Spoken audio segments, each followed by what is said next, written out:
In a basic motor controlling code, we can see we have to define those right and left motor pins. We can call them as right one or R1, R2, L1, L2.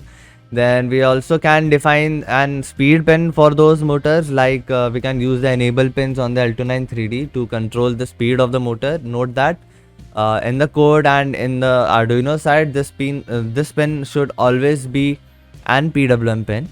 Then in the setup, we have to define them as output. So we do that by using the pin mode and say R1 comma output, and do the similar for the rest of them. Then let's ignore the loop first. Let's see what we have created down. And right here we have created multiple functions for using in our main code. Like for this function, we set the void speed and we set an integer I. So that means if we set the speed, for setting the speed, we can use a command like this. So it gets very easy. Why I have chosen 255 instead of 100? Because 0 to 100 is obviously an percentage scale, but the PWM register inside our Arduino is about of 8 bits. So we can use we have to use 255 as equal to 100. We can also include an calculation in it. For example, we can say we want about 80% or 50% of speed. We can just say 0.5 into 255. So basically what it will do is set the PWM speed or PWM duty cycle to about 50%.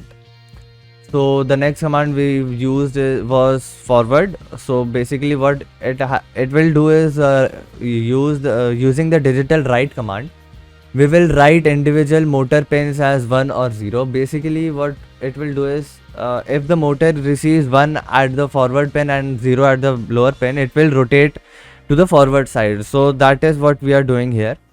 We configure write 1 as 1 and write 2 as 0. So basically the right motor will move forward, and similarly for the left one, we have set left 1 as 1, left 2 as 0. So left motor will be moving forward too.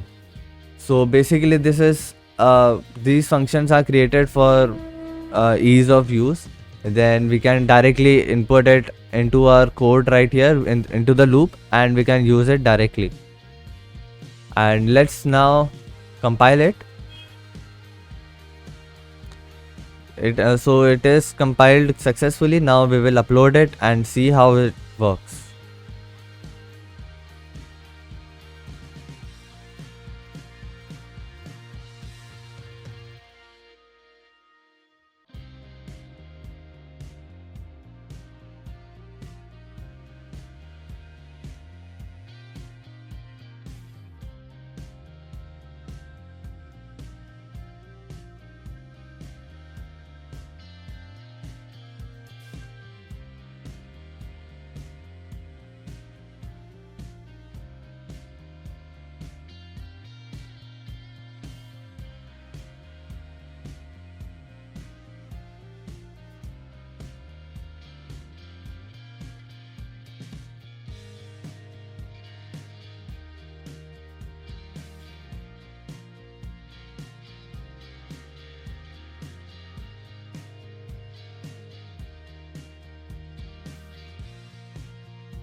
As you can see, we have connected the VCC and ground connections to the motor driver IC. We will use these 4 LEDs for demonstration right now because it is much easier. And we have used an Arduino Nano to connect to the motor driver IC. We are the motored pins which we had set to 2, 3, 4, 5, 6.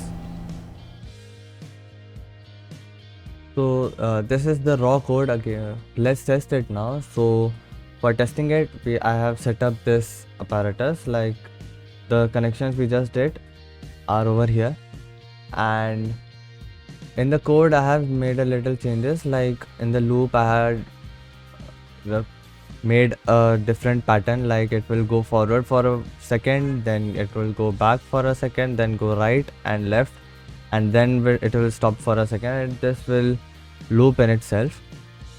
So for demonstration we have only connected LEDs. Let's now program it.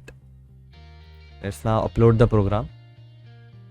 As you can see, the program is uploaded. It went ahead, it went forward for a second, then backward like we see here, then right, left. So it is working properly, as you can see.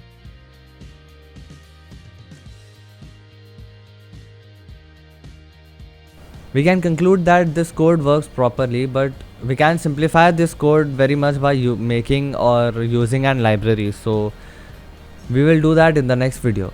Thanks for watching.